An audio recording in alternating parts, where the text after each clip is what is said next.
খলিফাতুল মুসলিমিন আবু বকর সিদ্দিক রাদিয়াল্লাহু আনহু। বইটি থেকে আপনি আবু বকর সিদ্দিক রাদিয়াল্লাহু আনহু এর বংশ, ইসলামী দাওয়াত, মদিনায় হিজরত, তার বাহিনী, কীভাবে তিনি খিলাফত অর্জন করেছিলেন, এক কথায় আপনি আবু বকর সিদ্দিক রাদিয়াল্লাহু আনহু সম্পর্কে বিস্তীর্ণ বর্ণনা পাবেন এই বই থেকে। আজকে আমরা দীর্ঘ সময় ধরে ইয়ারমুকের যুদ্ধ সম্পর্কে আলোচনা করব। আজেনাদাইন প্রান্তরে রোমানরা লজ্জাজনক পরাজয়ের শিকার হয়। মুসলমানরা বিশাল বিজয় অর্জনের পর তাদের সেনাদল থেকে ফিরে আসেন। তারা অনেকটা প্রশান্ত চিত্তে খলিফার নির্দেশ মতো ইয়ারমুক প্রান্তরে কাজে লেগে যান।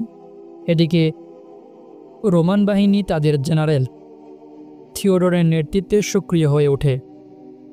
তারাও একটি বিশাল প্রশস্ত মাঠে এসে শিবির স্থাপন করে। সেখান থেকে পালিয়ে যাওয়ার রাস্তা ছিল সংকীর্ণ। তারা ইয়ারমুকের একেবারে পাশে ওয়াকুসা নামক স্থানে শিবির স্থাপন করেছিল। উভয় বাহিনীর সৈন্য সংখ্যা। মুসলিম বাহিনী খালিদ ইবনুল ওয়ালিদের নেতৃত্বাধীন মুসলিম বাহিনীর সংখ্যা ছিল 40,000। কোনো কোনো বর্ণনা মতে তাদের সংখ্যা ছিল 45,000। রোমান বাহিনী থিওডরের নেতৃত্বে রোমান বাহিনীর সংখ্যা ছিল 2,40,000। যুদ্ধের পূর্বে মুসলমানরা খালিদের নেতৃত্বে ইয়ারমুক পৌঁছে সেখানে শিবির স্থাপন করেন, আর রোমানরা নদীর দক্ষিণ তীরে তাদের সৈন্য সমাবেশ ঘটায়। এই অবস্থায় আমর ইবনুল আস মুসলিম বাহিনীকে লক্ষ্য করে বলেন, মুসলমানগণ, সুসংবাদ নাও, আল্লাহর শপথ, রোমানরা অবরুদ্ধ হয়ে পড়েছে, আর অবরুদ্ধরা খুব কম ক্ষেত্রে বিজয় অর্জন করতে পারে। খালিদ রাদিয়াল্লাহু আনহু এই যুদ্ধে সম্পূর্ণ নতুন কৌশলে সেনাবুজ্জ রচনা করেন, যা ইতিপূর্বে আরবদের কাছে ছিল সম্পূর্ণ অজ্ঞাত। ফিরকা, ছোট বাহিনী, এটি 10 থেকে 20 কুর্দুস পর্যন্ত হয়ে থাকত। এর একজন আলাদা অধিনায়ক থাকতেন। কুর্দুস 1000 সেনার একটি ইউনিট, যার একজন পৃথক নেতা থাকত। খালিদ রাদিয়াল্লাহু আনহু এই প্রক্রিয়ায় বাহিনীকে 40 সারিতে বিন্যস্ত করেন। কালব, মধ্য বাহিনী, এটি ছিল 18 কুর্দুসের সমন্বয়ে গঠিত। এর নেতৃত্বে ছিল আবু উবাইদা ইবনুল জাররার হাতে। তার সহযোগিতা ছিলেন ইকরিমা ইবনু আবু জাহেল ও কাকা ইবনু আমর রাদিয়াল্লাহু আনহু। মাইমানা, ডানবাহু, এটি ছিল 10 কুর্দুসের সমন্বয়ে গঠিত। এর নেতৃত্ব ভার ছিল আমর ইবনুল আসের কাঁধে। তার সঙ্গে ছিলেন সুরাহাবিল ইবনু হাসানা রাদিয়াল্লাহু আনহু। মাইসারা, বামবাহু, এটি ছিল 10 কুর্দুস বিশিষ্ট। এর নেতৃত্ব ছিল ইয়াজিদ ইবনু আবু সুফিয়ান রাদিয়াল্লাহু আনহু। তালিয়া, অগ্রবর্তী বাহিনী, এরা ছিল অশ্বারোহীদের দ্বারা গঠিত নিরাপত্তা রক্ষী বাহিনী। এদের দায়িত্বে ছিল মুসলিম বাহিনীর দেখাশোনা এবং শত্রু বাহিনীর উপর কড়া দৃষ্টি রাখা, তাই এদের সংখ্যা ছিল তুলনামূলক কম। শাকা, পশ্চাৎ বাহিনী, এই বাহিনী ছিল 5 কুর্দুস তথা 5,000 যোদ্ধার সমন্বয়ে গঠিত। এর নেতৃত্বে ছিলেন সাইদ ইবনু জায়েদ রাদিয়াল্লাহু আনহু। এই বাহিনীর দায়িত্ব ছিল সাধারণত প্রশাসনিক দিকগুলোর উপর নজর রাখা। এর কাজে ছিলেন আবু দারদা রাদিয়াল্লাহু আনহু, আর খাবার পানি, গনিমতের সম্পদ একত্র করা সহ সার্বিক ব্যবস্থাপনার দায়িত্ব ছিলেন আবদুল্লাহ ইবনু মাসউদ রাদিয়াল্লাহু আনহু। মিকদাদ ইবনু আসওয়াদ রাদিয়াল্লাহু আনহু ছিলেন কারীর ভূমিকায়। তিনি সেনাবাহিনীর মধ্যে জিহাদ সংক্রান্ত আয়াতগুলো তিলাওয়াত করতেন, যাতে মুজাহিদদের মধ্যে আধ্যাত্মিক শক্তির স্ফুরণ ঘটে। সেনাবাহিনীর বক্তা হিসেবে নিযুক্ত হন আবু সুফিয়ান ইবনু হারব রাদিয়াল্লাহু আনহু।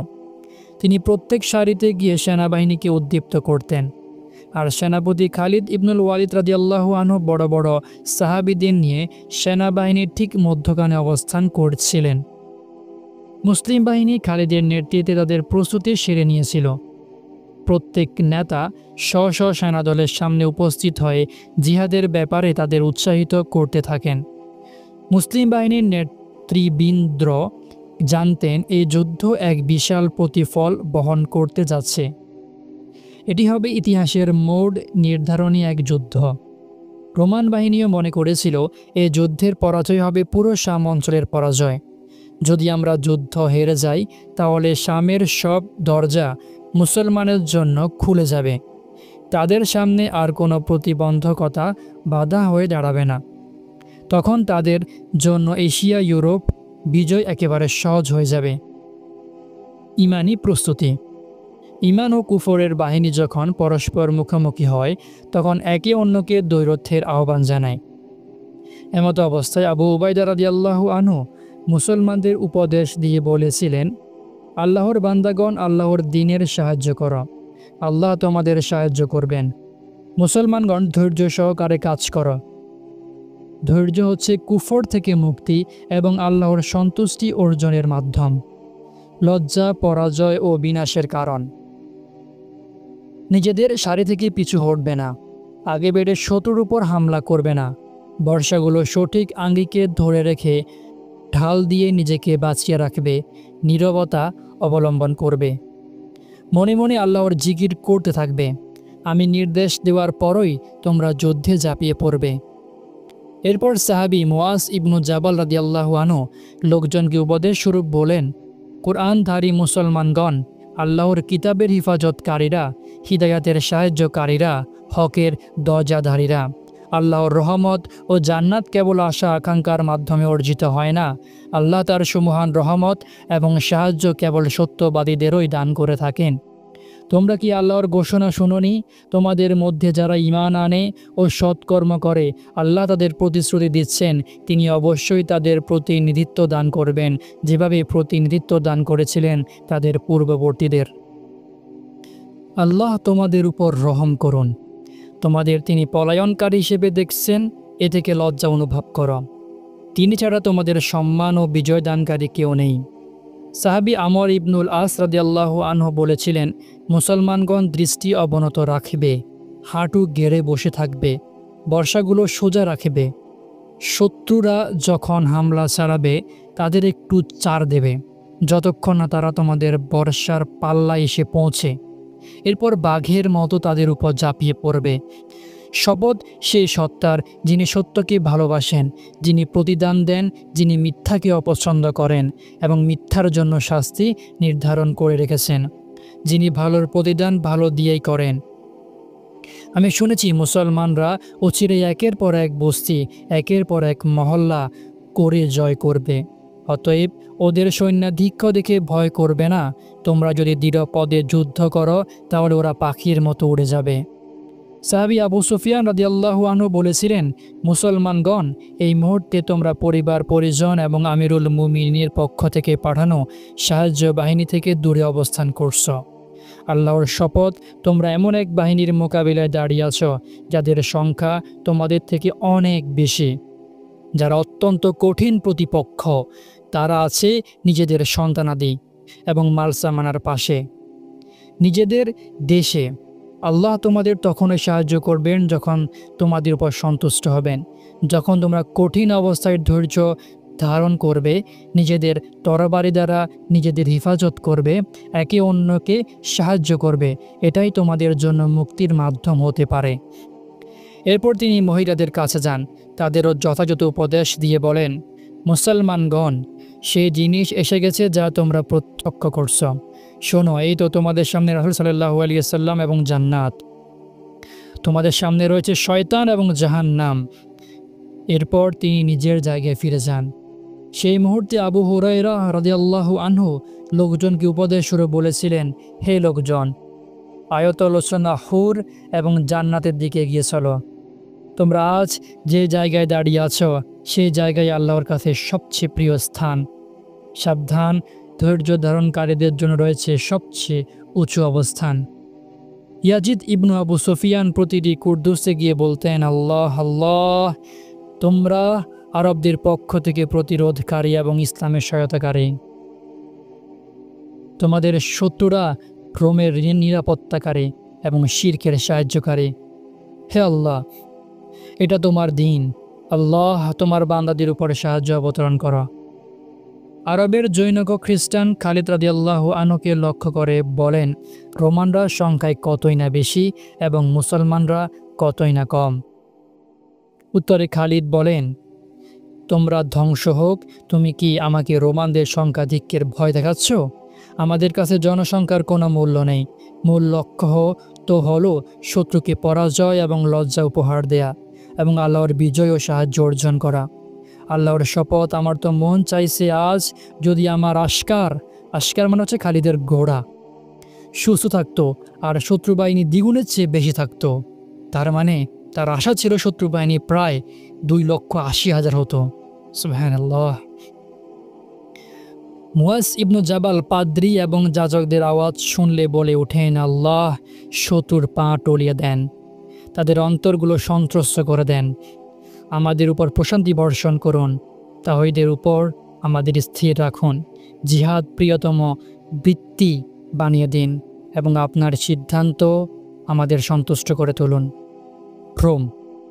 রোমানরা তাদের অহংকার ও দৌরাত্ম্য নিয়ে কালো বাদলের ন্যায় ঝাঁপিয়ে পড়ে, মাঠের উপর ছেয়ে যায় এবং বিকট ও চেঁচামেচি শুরু করে। পাদ্রী ও যাজকরা ইঞ্জিল পাঠ করে তাদের সৈন্যদের উদ্দীপ্ত করে তুলছিল। তারা ইয়ারমুকের পাশে ওয়াকুসা নামক স্থানে জমায়েত হয়েছিল, কিন্তু উপত্যকারী তাদের জন্য পরীক্ষা হয়ে ওঠে। রোমানরাও কুশলী সেনাবিন্যাস করেছিল। তারা 2টি লাইনে সেনাবিন্যাস করে প্রতি 5 জনকে বৃত্তাকারে রেখেছিল। মধ্যখানে ছিল যথেষ্ট ফাঁকা। দ্বিতীয় সারি ছিল প্রথম সারি থেকে পেছনের দিকে। এছাড়া যুদ্ধে তারা যেসব পদ্ধতি অনুসরণ করেছিল, তীরন্দাজদের সম্মুখ ভাগে রেখেছিল। তাদের দায়িত্ব ছিল তীর ছুড়ে যুদ্ধের সূচনা করেই ডানে বাম ও পেছনে চলে যাওয়া। ডান ও বাম বাহুতে ছিল অশ্বারোহী বাহিনী। এদের দায়িত্ব ছিল তীরন্দাজরা পেছনে সরে যাওয়া পর্যন্ত তাদের নিরাপত্তা ও সহায়তা প্রদান। কুর্দুস, এদের দায়িত্ব ছিল আক্রমণ জোরদার করে তোলা। সম্মুখ সারিতে ছিল জেনারেল জারজা আর ডান বাহুর সেনাপতি ছিল দারাক্স। যুদ্ধপূর্ব সংলাপ। উভয় বাহিনী একে অন্যের পাশে পৌঁছে গেলে মুসলিম বাহিনী থেকে আবু উবাইদা ইবনুল জাররাহ এবং ইয়াজিদ ইবনু আবু সুফিয়ান রোমানদের দিকে এগিয়ে যান। তাদের সঙ্গে ছিলেন জিরার ইবনুল আজওয়ার ও হারিস ইবনু হিশাম। তারা বলেছিলেন, আমরা তোমাদের নেতার সঙ্গে মিলিত হতে চাই। থিওডোরের সঙ্গে তাদের সাক্ষাতের অনুমতি প্রদান করা হয়। সে তখন একটি রেশমি তাঁবুতে বসা ছিল। সাহাবিগণ বলেন, আমরা এমন তাঁবুতে বসা বৈধ মনে করি না যে রেশমের গালিচায় বিছিয়ে দেয়। তারা তাদের বসতে অস্বীকার করে নিজেদের পছন্দ মতো জায়গায় দেখে বসে পড়েন। সন্ধি নিয়ে আলোচনা শুরু হয়, কিন্তু সে আলোচনায় ব্যর্থতায় পর্যবসিত হয়। পরে তারা আল্লাহর দ্বীনের দিকে তাদের আহ্বান জানিয়ে সেখান থেকে চলে আসেন। ওয়ালিদ ইবনু মুসলিমের বর্ণনা করেন, বাহান খালিদের কাছে প্রস্তাব দেয়, আসো আমরা উভয় বাহিনীর মধ্যখানে বসে সন্ধি নিয়ে আলোচনা করি। খালিদ বেরিয়ে এলে বাহান তাকে বলে, জানি নানাবিধ কষ্ট ও ক্ষুধা তোমাদের দেশ থেকে তোমাদের বেরিয়ে পড়তে বাধ্য করেছে। এসো আমরা তোমাদের প্রত্যেকের হাতে 10টি করে দিনার, পোশাক ও খাদ্যদ্রব্য ধরিয়ে দিই, আর তোমরা নিজের দেশে চলে যাও। চাইলে পরবর্তী বছরও তোমাদের এই পরিমাণে সাহায্য পাঠিয়ে দেওয়া হবে। খালিদ বলেন, তুমি যা ভাবছ ব্যাপার আসলে তা নয়। এখানে আসার কারণ হচ্ছে আমরা মূলত রক্ত পিপাসু জাতি। জানতে পেরেছি রোমানদের রক্ত নাকি খুব সুস্বাদু, এজন্য আমরা এখানে ছুটে এসেছি। খালিদের জবাব শুনে ভানের সঙ্গীরাও বলে ওঠে, আরবদের ব্যাপারে আমরা এমনটাই শুনে এসেছি।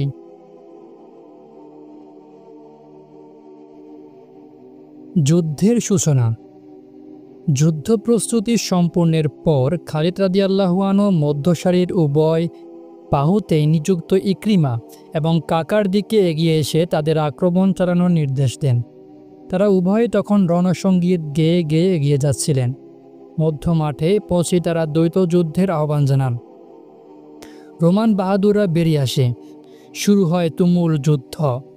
খালিদ রাদিয়াল্লাহু আনহু তার কুর্দুস 1000 সৈন্যের বাহিনী নিয়ে সেনাসারির মধ্যভাগে চলে আসেন। মুজাহিদরা তার সামনে অবস্থায় নিয়ে শত্রুর উপর আক্রমণ চালিয়ে যাচ্ছিলেন, আর তিনি পরিস্থিতি পর্যবেক্ষণ করে যথাযথ নির্দেশনা দিচ্ছিলেন।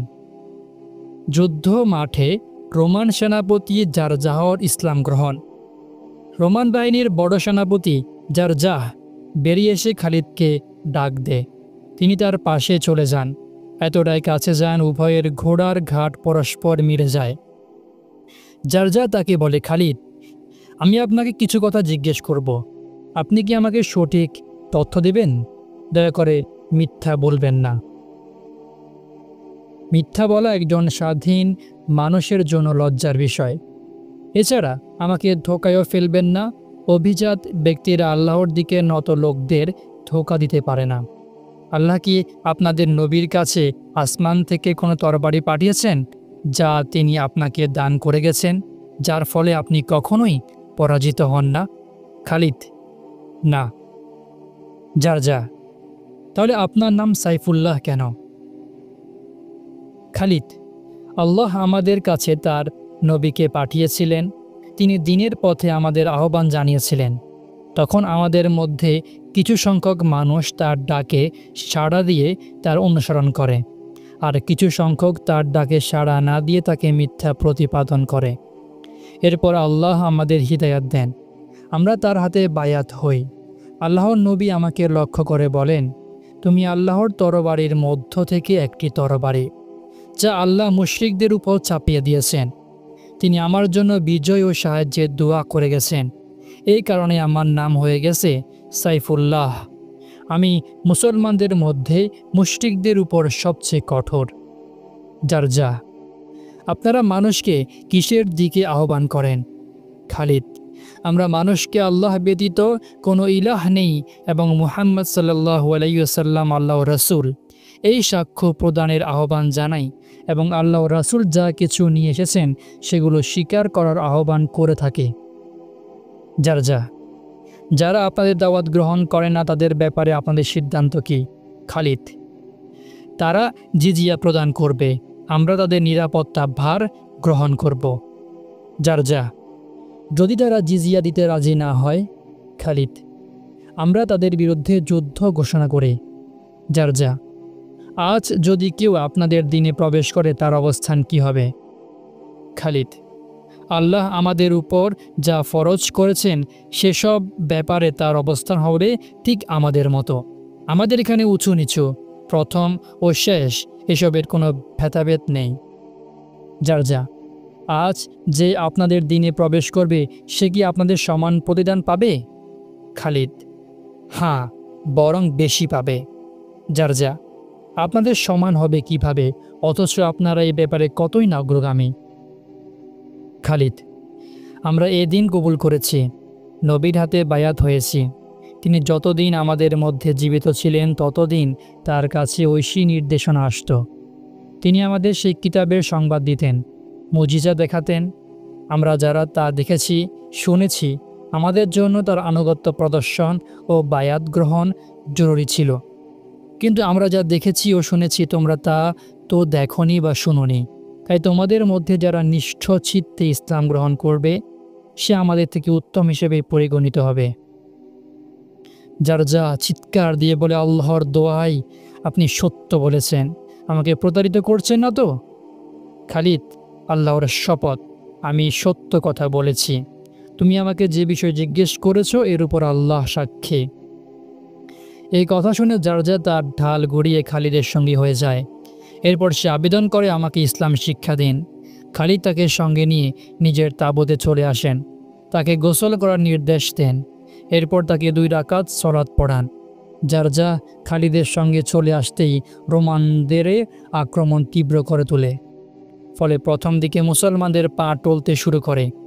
ইকরিমা ইবনু আবু জাহেল এবং হারিস ইবনু হিশামের নেতৃত্বে শুধু প্রতিরক্ষা বাহিনী তাদের অবস্থানে অবিচল থাকে। মুসলমানদের ডান বাহুর উপর রোমানদের বাম বাহুর আক্রমণ। অন্ধকার রাতের মতোই রোমান বাহিনী মুসলমানদের উপর ঝাঁপিয়ে পড়তে এগিয়ে আসছিল। তাদের বাম বাহু মুসলমানদের ডান বাহুর উপর আক্রমণ করে বসে। ফলে মুসলিম বাহিনীর মধ্যসারি ডান বাহুর সহায়তা থেকে বঞ্চিত হয়ে পড়ে। রোমান বাহিনী মুসলমানদের বিক্ষিপ্ত করে দিয়ে একেবারে পেছনের সারি পর্যন্ত পৌঁছে যেতে সমর্থ হয়। এ দৃশ্য দেখে মুয়াজ ইবনু জাবাল মুসলমানদের উদ্দেশ্যে চিৎকার দিয়ে বলতে থাকেন, আল্লাহর বান্দারা, এরা তোমাদের উপর বিজয়ী হতে আক্রোশে ফেটে পড়ছে। আল্লাহর শপথ, তোমাদের ধৈর্য এবং অবিচলতাই ওদের ফিরিয়ে দিতে পারে। এরপর তিনি ঘোড়া থেকে নেমে বলেন, যে আমার ঘোড়া নিয়ে লড়তে ইচ্ছুক সে ঘোড়াটি নিয়ে নিক। তিনি নিজে পদাতিক বাহিনীর অন্তর্ভুক্ত হয়ে যুদ্ধ চালিয়ে যেতে থাকেন। আজদ, মাজহাজ, হাজরামাউত ও খাওলানের লোকজন বীরত্ব ও দৃঢ়তার সঙ্গে লড়াই করে শত্রু বাহিনীর অগ্রযাত্রা রুখে দিতে সক্ষম হয়। রোমানরা পাহাড় উঁচু আক্রমণের ঢেউ তুলে মুসলিম বাহিনীর ডান বাহু ও মধ্যসারির দিকে চলে আসে। এমত অবস্থায় মুসলিম বাহিনীর একটি দল পৃথক হয়ে শিবিরের দিকে চলে যায়। তবে বড় একটি দল তাদের অবস্থানে অনড় থেকে লড়াই চালিয়ে যেতে থাকে। জুবাইদের লোকজন শুরুতে বিক্ষিপ্ত হয়ে গেলেও পরে আবার জড়ো হয়ে যায়। তারা তখন দিক পাল্টে তীব্র গতিতে শত্রুর উপর হামলে পড়ে ওদের অগ্রযাত্রা থামিয়ে দেয়। বিক্ষিপ্ত হওয়া মুসলমানদের পিছু ধাওয়া থেকেও ওদের বিরত রাখতে সমর্থ হয়। যারা শিবিরের দিকে পালিয়ে যাচ্ছিল মুসলিম বীরাঙ্গনারা লাঠি ও পাথর হাতে তাদের স্বাগত জানাচ্ছিল। ফলে ওরা পুনরায় নিজেদের সারি বিন্যস্ত করে নেয়। ইকরিমা ইবনু আবু জাহেল বলেন, আমি আল্লাহ রাসূলের সঙ্গে অনেক যুদ্ধে অংশগ্রহণ করেছি, আজ আমি পলায়ন করতে পারি? এরপর তিনি ঘোষণা দেন, কে আছো মৃত্যুর বায়াতকারী? তার চাচা জিরার ইবনু আজওয়ার ও হারিস ইবনু হিশাম তখন 400 অশ্বারোহী নিয়ে তার হাতে বায়াত হন। তারা তখন খালিদের সামনে দাঁড়িয়ে যুদ্ধ চালিয়ে যান। এক পর্যায়ে সবাই আহত হয়ে পড়েন, অনেকে শাহাদাত বরণ করেন।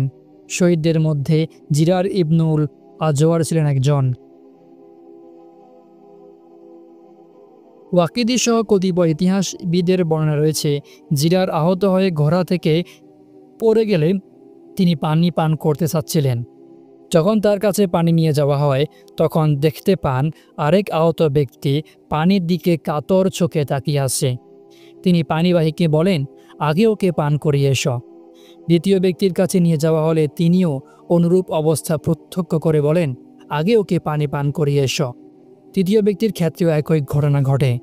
শুধু তাই নয়, মুসলিম ভাইকে অগ্রাধিকার দেওয়ার এই প্রবণতা থেকে তারা সকলেই পানির বদলে শাহাদাতের শরাবে চুমুক দেন। রাজিয়াল্লাহু আনহুম আজমাইন। বলা হয়ে থাকে, সেদিন যে ব্যক্তি প্রথমে শাহাদাত বরণ করেন তিনি ইতিপূর্বে আবু উবাইদার কাছে গিয়ে বলেছিলেন, আমি সব প্রস্তুতি সেরে নিয়েছি, রাসূলের সঙ্গে কি আপনার কোনো কাজ আছে? জবাবে আমিনুল উম্মাহ বলেন, রাসূল সাল্লাল্লাহু আলাইহি সাল্লামকে আমার সালাম দেবে আর বলবে, আল্লাহ রাসূল, আমাদের প্রতিপালক আমাদের সঙ্গে যে প্রতিশ্রুতি দিয়েছিলেন আমরা তা সত্য পেয়েছি। এরপরে মুজাহিদ যুদ্ধ করতে করতে এগিয়ে যেতে থাকেন এবং এক পর্যায়ে শাহাদাতের মর্যাদায় অভিষিক্ত হন। সকল মানুষ নিজেদের পতাকার নিচে অবস্থান করে দৃঢ় পায়ে যুদ্ধ চালিয়ে যাচ্ছিল। রোমানরা চাকার মতো চারদিক ঘুরছিল। সেদিন ইয়ারমুকের রণাঙ্গনে কেবল কর্তিত মস্তক, বলবান বাহু এবং কবজিগুলোই উঠতে দেখা যাচ্ছিল। রোমান ডান বাহু কর্তৃক মুসলমানদের বাম বাহুতে আক্রমণ। কানাতিরের নেতৃত্বে রোমানদের ডান বাহু মুসলিম বাম বাহুর উপর হামলে পড়ে। মুসলিম বাম বাহুতে ছিল কিনানা, কায়েস, খুসাম, জুজাম, কুজা, আমিরা এবং গাসসান গোত্রসমূহের লোকজন। তাদের বাধ্য হয়ে নিজেদের অবস্থান থেকে সরে যেতে হয়। রোমানরা তখন পিছিয়ে যাওয়া মুসলমানদের উপর আজড়ে পড়ে ধাওয়া শুরু করে। ধাওয়াকে মুসলিমরা শিবিরের কাছাকাছি পৌঁছলে ওদিক থেকে মুসলিম বীরাঙ্গনারা লাঠি ও পাথর হাতে তাদের অভ্যর্থনা জানায়। মহিলারা পাথর ছুড়ে বলছিল, ইসলাম, মা ও স্ত্রীদের ইজ্জত কোথায় চলে গেল? তোমরা কাফেরদের জন্য আমাদের রেখে কোন দিকে পালিয়ে যাচ্ছ? নারীরা যখন এভাবে তাদের পৌরুষ ধরে নাড়া দেয় তখন তাদের চেতনা ফিরে আসে। তারা যার পরনায় লজ্জিত হয়ে পুনরায় যুদ্ধ মাঠে গিয়ে দৃঢ় পায়ে লড়তে থাকে। রোমানরা বিপুল সংখ্যক লোক নিহত হয়েছিল। এক পর্যায়ে মুসলমানদের একাংশের সেনাপতি সাইদ ইবনু জায়েদ শাহাদাত বরণ করেন। তখন রোমানদের বাম বাহু ফের মুসলিম ডান বাহুর উপর আক্রমণে তৎপর হয়ে ওঠে আর আমর ইবনুল আসের নেতৃত্বাধীন বাহিনীর উপর হামলা করে তাদের প্রায় অবরুদ্ধ করে ফেলে। কিন্তু আমরের বাহিনী অত্যন্ত দৃঢ় পদে মোকাবিলা করতে থাকে। তারপরও রোমানরা মুসলিম বাহিনীর শিবিরে পৌঁছে যেতে সমর্থ হয়। এ অবস্থা দেখে মুসলিম নারীরা পুনরায় পাহাড় থেকে নেমে এসে পাথর ছুঁড়তে থাকে। তারা পুরুষ যোদ্ধাদের ভৎসনা করে বলেছিল, যদি তোমরা আমাদের নিরাপত্তা দিতে না পারো তাহলে তোমরা আমাদের স্বামী নাও। এর ফলে মুসলমানরা নবপ্রেরণার উদ্দীপ্ত হয়ে ওঠেন। তারা পুনরায় যুদ্ধ চালিয়ে যেতে থাকেন। মুসলমানরা তখন রোমানদের উপর এমনভাবে চাপিয়ে পড়েন যে শত্রু বাহিনী এখান থেকে পালিয়ে যেতে বাধ্য হয়। পালানোর পথ করে দেওয়া এবং পদাতিক বাহিনীকে ধ্বংস। খালিদ ইবনুল ওয়ালিদ রাদিয়াল্লাহু আনহু তার অশ্বারোহী বাহিনীকে সঙ্গে নিয়ে রোমানদের সেই বাম বাহুর উপর জটিকা আক্রমণ চালিয়ে বসেন। যারা মুসলিম বাহিনীর ডান বাহুতে মধ্যভাগের দিকে ঠেলে নিয়ে আসছিল, তখন তিনি মুসলিম বাহিনীর উদ্দেশ্যে বলেছিলেন, আল্লাহর শপথ, যার হাতে আমার প্রাণ, তোমরা যা দেখেছ এছাড়া তাদের কাছে এখন ধৈর্য আর শক্তি বলতে কিছুই নেই। আমরা বিশ্বাস ওদের গর্দানগুলো আল্লাহ তোমাদের কবজায় দিয়ে দেবেন। এরপর তিনি অশ্বারোহীদের সঙ্গে নিয়ে রোমানদের 1,00,000 বাহিনীর মোকাবিলায় ঝাঁপিয়ে পড়েন। আক্রমণে ক্ষিপ্ততায় শত্রু বাহিনী ছত্রখান হয়ে যায়। মুসলমানরা সম্মিলিত হামলা চালাতে তারা একেবারে পর্যদুস্ত হয়ে পড়ে। এরপর তারা তাদের পিছু ধাওয়া শুরু করেন। মুসলিম বাহিনীর ডান বাহু পলায়ন পর রোমানদের পালানোর পথ বন্ধ করে দিয়েছিল। তারা তখন ইয়ারমুক উপত্যকা এবং জারকা নদীর মধ্যবর্তী স্থানে অবরুদ্ধ হয়ে পড়ে। এরপরও যুদ্ধ তুমুল গতিতে চলেছিল। মুসলমানরা তাদের ঈমানের পরাকাষ্ঠা দেখিয়ে চলেছিলেন। তারা কঠিন হামলা চালিয়ে রোমানদের অশ্বারোহী বাহিনীকে পদাতিকদের পাশ থেকে সরিয়ে দিতে সফল হন। এরপর তাদের উপর হামলে পড়েন, তাদের ধাওয়া করে ক্লান্ত করে তোলেন। রোমান অশ্বারোহীরা তখন পালানোর পথ খুঁজছিল। খালিদ রাদিয়াল্লাহু আনহু আমর ইবনুল আসকে নির্দেশ দেন ওদের পালিয়ে যাওয়ার সুযোগ করে দেন। তিনি তাই করেন। সুযোগ পেতেই রোমান বাহিনীর ডানায় যেন পালক গজিয়ে ওঠে। তারা দ্রুত পালিয়ে যায়। তাদের পদাতিক বাহিনী তখন অশ্বারোহী বাহিনীর সাহায্য থেকে বঞ্চিত হয়ে পড়ে। তাদের শিকল বন্দী করে পরিখার দিকে নিয়ে আসা হয়। তাদের অবস্থা ছিল বিধ্বস্ত দেওয়ালের মতো। রাতের আধারে টেনে হেঁচড়ে পরিখার দিকে নিয়ে যাওয়া হচ্ছিল। এতে তারা উপত্যকায় মুখ থুবড়ে পড়ে যাচ্ছিল। তাদের একজনকে হত্যা করার সঙ্গে সঙ্গে শিকলে বাধা সবাই পড়ে যেত। এই পর্যায়ে মুসলিমগণ তাদের বড় একটি দলকে হত্যা করতে সক্ষম হন। নিহতদের সংখ্যা ছিল 1,20,000-এর মতো। তবে তাদের কিছু সংখ্যক ফাহাল এবং দামেস্কের দিকে পালিয়ে যায়। পরাজিতদের মোকাবিলায় ইয়াজিদ ইবনু আবু সুফিয়ান অবিচলভাবে দাঁড়িয়ে যান। তিনি অত্যন্ত জোরদার আক্রমণ পরিচালনা করেন। তার পিতা তখন তার পাশ দিয়ে যাচ্ছিলেন। তিনি ইয়াজিদকে ডেকে বলেন, আমার কলিজার টুকরো, খোদা ভীতি এবং ধৈর্য অবলম্বন করো। আজ এই উপত্যকায় উপস্থিত সকল মুসলিমের উপর যুদ্ধ জরুরি। মুসলিম বাহিনীর নেতৃত্বে তোমার মতো যারা আছো তাদের উপর তো অগ্রাধিকার ভিত্তিতে জরুরি হবে। প্রিয় ছিল আল্লাহকে ভয় করো। তোমাদের সঙ্গীদের মধ্যে কেউ যেন আল্লাহর শত্রুদের মোকাবিলায় ধৈর্য এবং দৃঢ়তায় তোমাকে ছাড়িয়ে না যায়। ইয়াজিদ জবাবে বলেন, জি আব্বা, ইনশাল্লাহ তাই হবে। এরপর তিনি অবিচলভাবে যুদ্ধ চালিয়ে যান। এ সময় ইয়াজিদ ছিলেন মুসলিম বাহিনীর মধ্যসারের দিকে। সাইদ ইবনুল মুসাইয়িব রাদিয়াল্লাহু আনহু তার পিতা থেকে বর্ণনা করেন, ইয়ারমুকের দিন নীরবতা ছেয়ে গিয়েছিল। আমরা হঠাৎ একটি আওয়াজ শুনতে পাই। আওয়াজটি পুরো শিবির থেকে শোনা যাচ্ছিল। সেটি ছিল আল্লাহর সাহায্য। নিকটে এসে যাও, হে মুসলমানগণ, অনড় হয়ে যাও। আমরা চেয়ে দেখি সেই আওয়াজ দাদা ছিলেন আবু সুফিয়ান রাদিয়াল্লাহু আনহু। তিনি তার পুত্র ইয়াজিদের পতাকার নিচে দাঁড়িয়ে যুদ্ধ করেছিলেন। মুসলমানগণ মাগরিব ও ইশার সালাত পিছিয়ে দেন। এক পর্যায়ে বিজয় হাতের মুঠোয় আসে। খালিদ রাদিয়াল্লাহু আনহু রোমান সেনাপতি হিরাক্লিয়াসের ভাই থিওডরের তাঁবুতে রাত যাপন করেন। সে পলায়নকারীদের সঙ্গে পালিয়ে গিয়েছিল। অশ্বারোহীরা খালিদের তাঁবুর আশেপাশে টহল দিচ্ছিল। রোমানদের যারাই এদিকে আসতো তাদের হত্যা করে ফেলা হতো। সকাল পর্যন্ত এই অবস্থা চলতে থাকে। থিওডরকেও একসময় হত্যা করা হয়। সেদিন তার তাঁবুতে ছিল 30টি শামিয়ানা, 30টি রেশমের সূর্য রশ্মি প্রতিরোধক। এছাড়া ছিল প্রচুর কার্পেট, রেশমের জামা কাপড় এবং পর্দা। সেখানে যেসব সম্পদ ছিল সকাল হলে মুসলিমগণ তা গনিমত হিসেবে নিয়ে নেন। এ যুদ্ধে প্রায় 3000 মুসলিম যোদ্ধা শহীদ হন। তাদের মধ্যে ইকরিমা ইবনু আবু জাহেল, তার পুত্র আমর, সালমা ইবনু হিশাম, আমর ইবনু সাইদ, আবান ইবনু সাইদ রাসূলের সাহাবী নেতৃস্থানীয় ব্যক্তিবর্গ অন্তর্ভুক্ত। অপরদিকে রোমানদের নিহতের সংখ্যা ছিল প্রায় 1,20,000। এদের মধ্যে 80,000 শিকলবদ্ধ ছিল এবং বাকিরা ছিল শিকলবিহীন। এ বিশাল বিজয় মুসলমানদের আনন্দিত করে তুললেও খলিফা আবু বকরের মৃত্যু সংবাদ সে আনন্দ মাটি করে দেয়। তার ইন্তেকালে মুসলমানগণ চিন্তিত হয়ে পড়েন। রোমানদের বিরুদ্ধে যুদ্ধ চলাকালে সেনাপতি খালিদ ইবনুল ওয়ালিদের কাছে খলিফা আবু বকরের মৃত্যু সংবাদ পৌঁছে গিয়েছিল, কিন্তু তিনি সংবাদটি তখনই মুসলমানদের না জানিয়ে চেপে রাখেন, যাতে মুসলিম বাহিনী মানসিকভাবে দুর্বল হয়ে না পড়েন। বিজয় পূর্ণতায় পৌঁছার পর তিনি সংবাদটি তাদের সামনে প্রকাশ করেন। এদিকে উমর ইবনুল খাত্তাব রাদিয়াল্লাহু আনহু খলিফা হওয়ার পরপরই শামে খালিদের পরিবর্তে আবু উবাইদাকে সেনাপতি নিয়োগের ফরমান পাঠান। খালিদের আমিরুল মুমিনিনের এই ফরমানকে সন্তুষ্ট চিত্তে গ্রহণ করেন।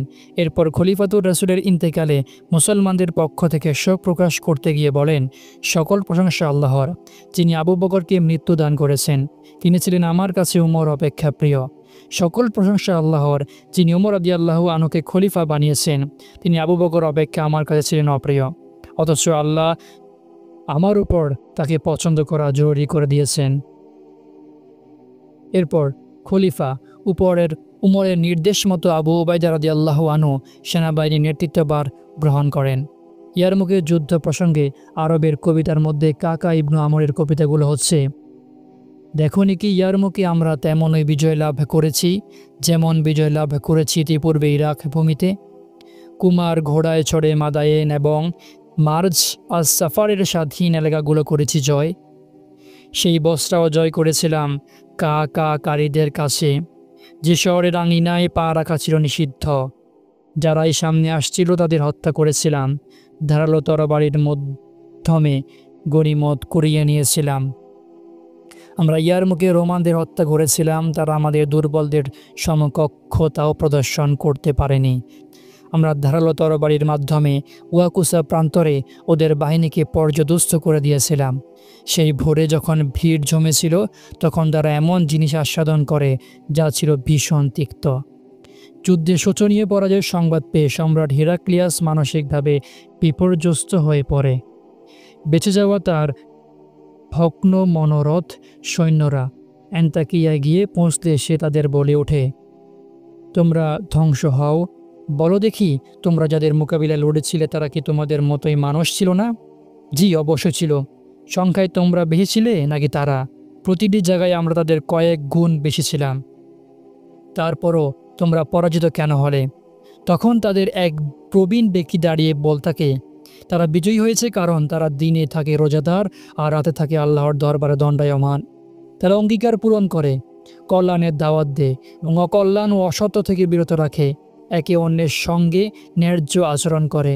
আর আমাদের পরাজয়ের কারণ হচ্ছে আমরা মদ পান করি, ব্যভিচার করি, বিভিন্ন হারাম কাজে লিপ্ত হই, ওয়াদা ভঙ্গ করি, অত্যাচার অনাচার করি, অন্যায় কাজে নির্দেশ প্রদান করি। আল্লাহ যেসব কাজে সন্তুষ্ট হন মানুষকে তা থেকে বিরত রাখি না, জমিনে ফাসাদ সৃষ্টি করি। হিরাক্লিয়াস তখন বলে ওঠে, হ্যাঁ, তুমি সঠিক বলেছ।